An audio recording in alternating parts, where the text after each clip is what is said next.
পথ ধরে ছুটে চলা, জানি না এই পথের শেষ কোথায়। গন্তব্য যতটা কাছে গিয়ে পৌঁছাচ্ছি, সংসার জীবন থেকে ততটাই দূরে। আসসালামু আলাইকুম আমার প্রিয় ইউটিউব পরিবার, কেমন আছেন সবাই? আশা করছি যে যেখানে রয়েছেন আল্লাহ তাআলার অশেষ রহমতে সবাই ভালো আছেন। আলহামদুলিল্লাহ, আমরাও ভালো আছি। ছুটে চলছি সেই চিরচেনা ঠিকানায়, যেখানে মায়ের বকুনি, ভাইয়ের শাসন, বাবার আদর, ভাবিদের সঙ্গে দুষ্টুমি, খুনসুটি সবকিছুই কিন্তু বিদ্যমান। সেই চিরচেনা আবাসস্থলে কিছুদিনের বসবাস হবে আমাদের।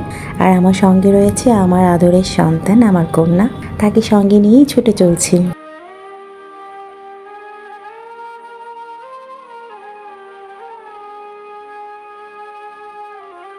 চলতি পথে যাত্রা, ভালো মন্দ সব অভিজ্ঞতারই সম্মুখীন হয়েছি। অপরিচিত মানুষগুলোর সঙ্গে পরিচিত হয়েছে, তো সব কিছু মিলিয়ে বেশ ভালোই ছিল।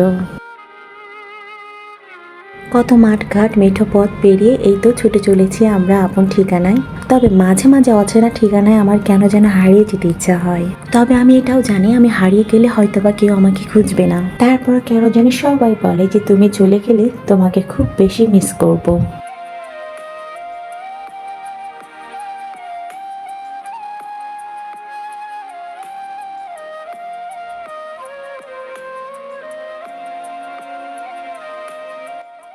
বাসায় এসে পৌঁছে গিয়েছি, তারপর আর কোনো ভিডিও শুট করা হয়নি। ঠিক তার পরের দিন সকালবেলা ভাইয়া আর আম্মু চশমাটি পরিষ্কার করছি। এমনটা নয় যে তারা করতে পারে না, তবে বাড়ির ছোট মেয়ে বলে কথা। আর এই কাজগুলো করার মধ্যে যে শান্তি রয়েছে, বাসায় যারা ছোট মেয়ে রয়েছেন তারাই কিন্তু জানেন।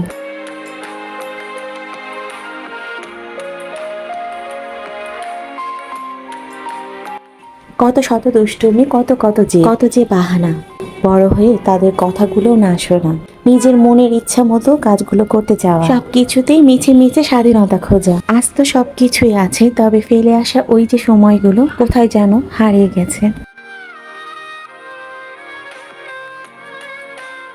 পুরনো সময়গুলো হয়তো বা ফিরে আসবে না, তবে আমার প্রতি আমার পরিবারের গুরুত্ব আর ভালোবাসা কোনো কিছুরই কিন্তু কমতি নেই।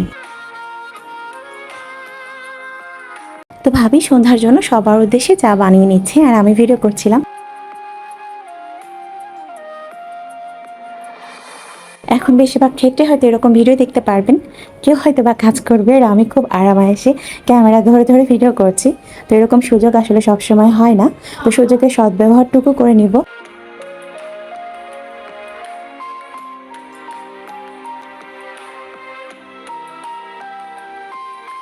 আজকের মতো ভিডিওটি এখানে শেষ করছি। সবাই ভালো থাকবেন, আমাদের জন্য দোয়া রাখবেন।